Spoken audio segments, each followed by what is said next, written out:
Okay, so moving on towards the treatment of herpes simplex virus infections and cytomegalovirus infections. Herpes viruses are associated with a broad spectrum of diseases, for example, cold sores, encephalitis, viral encephalitis to be exact, and genital infections. So the drugs that are going to treat these kind of infections are acyclovir, cidofovir, foscarnet, ganciclovir, panciclovir, famciclovir, and trifluridine. So we're going to discuss all of them one by one, so stick around. Starting off with acyclovir, it is a guanosine analog and is a monophosphorylated in the cell, and it is converted into di- and triphosphate forms in the host cell kinase. And after that, acyclovir triphosphate competes with deoxyguanosine triphosphate as a substrate for viral DNA polymerase, causing premature DNA chain termination. If you talk about the pharmacokinetics, acyclovir is administered by intravenous, oral, and topical routes. And the drug distributes very well throughout the body, including the cerebrospinal fluid. And the acyclovir is partially metabolized to an inactive product, and excretion into the urine occurs both by glomerular filtration and tubular secretion as well. If we talk about the side effects, then they may include local irritation due to topical application, and other than that, it includes diarrhea, nausea, vomiting, and headaches. Moving on towards cidofovir. If we talk about the mechanism of action, cidofovir is the nucleotide analog of cytosine, and the phosphorylation of which is not dependent on viral or cellular enzymes. And it is going to inhibit the DNA synthesis, viral DNA synthesis to be exact. And if we talk about the pharmacokinetics, it is not orally absorbed and given intravenously, and it is excreted via kidneys. The adverse effects mainly include neutropenia, which means the level of neutrophils are going to be fall, and the second one is metabolic acidosis that we need to look out for.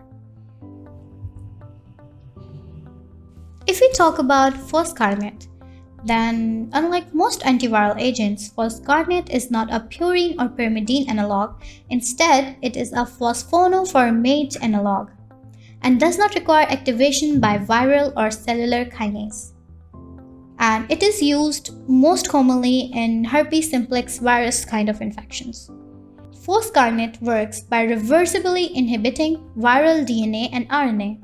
If we talk about the pharmacokinetics, then it is poorly absorbed orally, so it is mostly given intravenously, and it is also excreted by kidneys. Parent drug is eliminated by glomerular filtration and tubular secretion. Adverse effects of foscarnet include nephrotoxicity, anemia, nausea, and fever.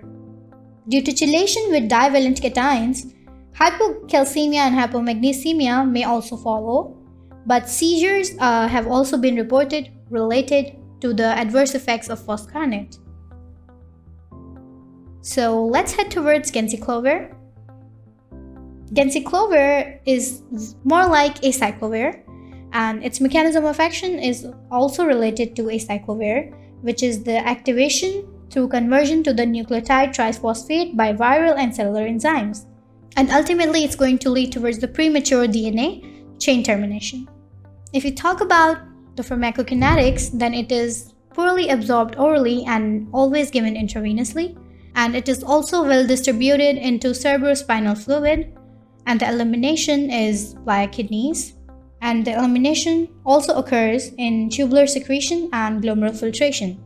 The adverse effect of ganciclovir are usually teratogenicity and neutropenia, so it should be contraindicated in pregnant ladies. So let's talk about famciclovir and panciclovir simultaneously, because both of the drugs are active against HSV1, HSV2, and VZV virus. VZV meaning varicella zoster virus. If we talk about the pharmacokinetics, then both of them can be given topically. Panciclovir is negligibly absorbed upon topical administration and is well tolerated. The antiviral spectrum is similar to that of ganciclovir, and it is approved for treatment of acute herpes zoster and genital and HSV infections, along with herpes labialis as well.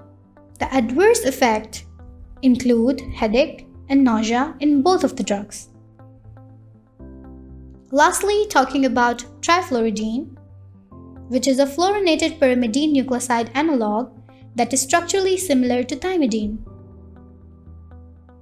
Once converted to triphosphate, the agent is believed to inhibit the incorporation of thymidine triphosphate into viral DNA and to a lesser extent lead to synthesis of defective DNA that renders the virus unable to replicate. It is mostly active against HSV1 and HSV2 viruses.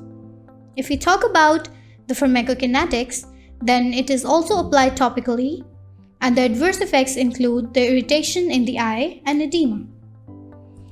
So that was all for the drugs that are used in herpes simplex virus and cytomegaloviruses. Stick around with us as we're going to discuss HIV infections therapy next.